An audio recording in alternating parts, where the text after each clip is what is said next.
This episode is actually about the misconception that slavery begins in Islam. In this regard, I would say that slavery existed in that society for thousands of years, even before the Islam was introduced in it. That is, the Prophet Muhammad, peace be upon him, was sent as the last messenger of God.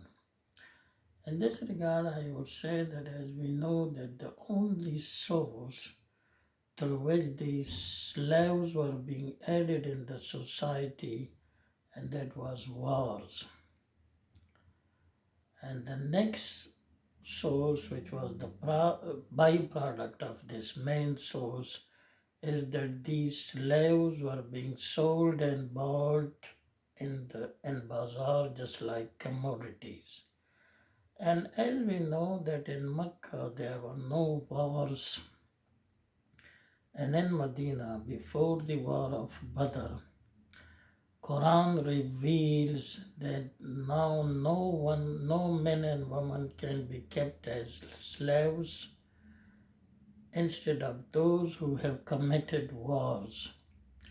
And just after the war of the Badr, a general declaration was issued to the society to release the necks of the people, which means to release these slaves.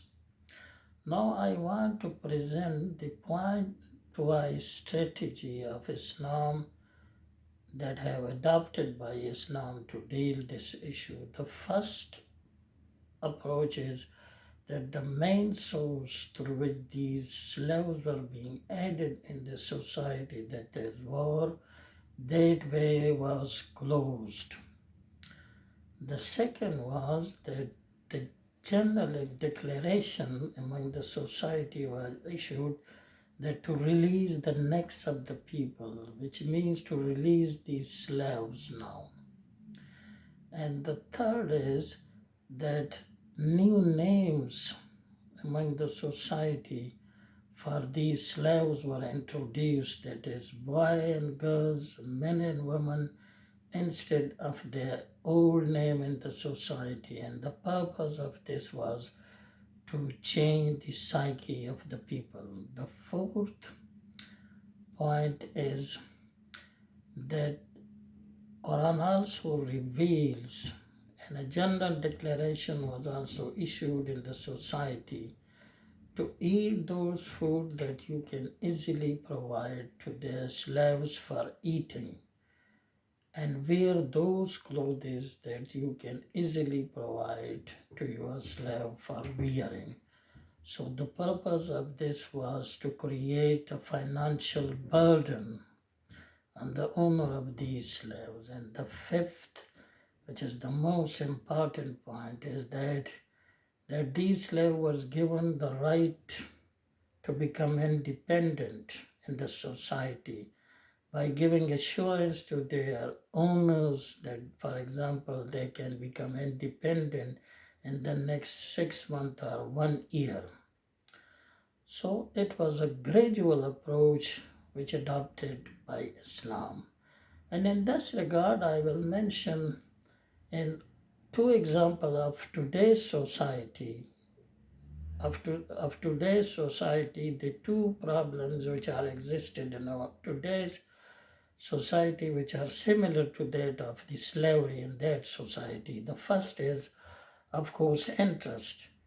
And interest in our society and economy, it cannot be overruled by a single order, but rather it needs a gradual approach. And the second is that of the child labor, which again cannot be child labor, which is also a problem which has existed in our society. And it also cannot be ruled by a single order, and it also needs a gradual approach. So in this regard, I would say that Islam has adopted a very wise and gradual approach in this regard to deal with this issue. And I will appeal to those communities who are creating this misconception about Islam, And I appeal to them to please try to know the factual position. So by now it's Khuda Hafiz for